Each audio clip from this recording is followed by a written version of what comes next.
Spheris, d'abord, c'est une jeune entreprise, puisqu'elle n'a que quelques années d'existence. Spheris, c'est aussi d'abord une filiale à 100% de SNCF.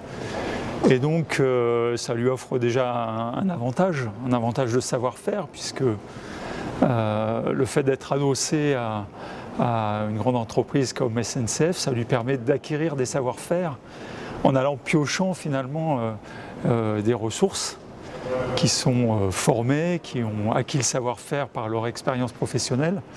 Et donc de fait, Spheris bénéficie déjà de ce savoir-faire. Spheris a aussi l'avantage d'avoir un client privilégié, puisque SNCF Infra est un gros client pour Spheris. Spheris doit faire plus de 80% de son chiffre d'affaires avec son client principal. Et donc c'est à la fois un avantage et aussi une obligation pour Spheris d'exemplarité. D'exemplarité en matière de qualité de prestations fournies, d'exemplarité en matière de coût, puisque le fait d'avoir un gros client comme ça lui donne beaucoup de visibilité sur son plan de charge. Plus d'un an de connaissance de plan de charge, je crois qu'il y a beaucoup d'entreprises qui en rêveraient.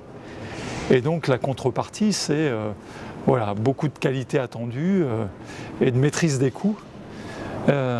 Et ça permet aussi à Spheris de se placer sur le marché concurrentiel, et, tout en bénéficiant de ce savoir-faire. Si je pouvais me permettre une métaphore, SNCF c'est le paquebot, c'est la grosse entreprise.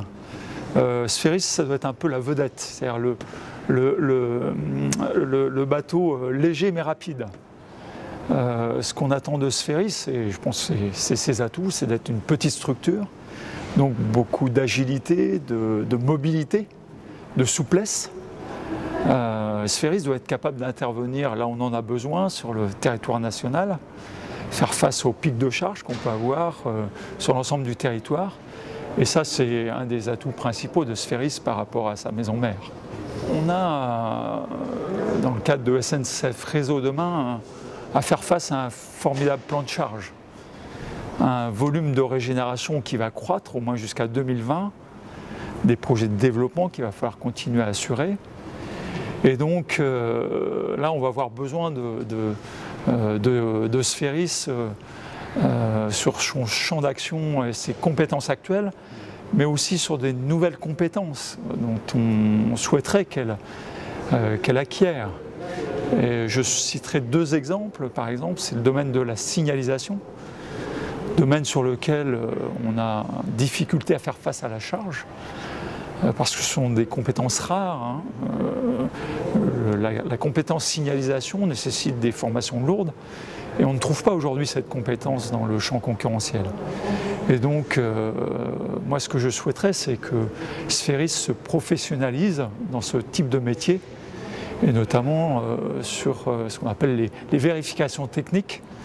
Là, on a une véritable attente et un véritable plan de charge qu'on pourrait confier à Spheris. Je prendrai un deuxième exemple sur le métier de l'annonce que Spheris pratique beaucoup aujourd'hui. On est en train d'homologuer des nouveaux dispositifs d'annonce automatique par radio. Et là, Spheris pourrait acquérir aussi cette compétence d'utilisation de ces nouveaux dispositifs pour nous apporter cette prestation nouvelle.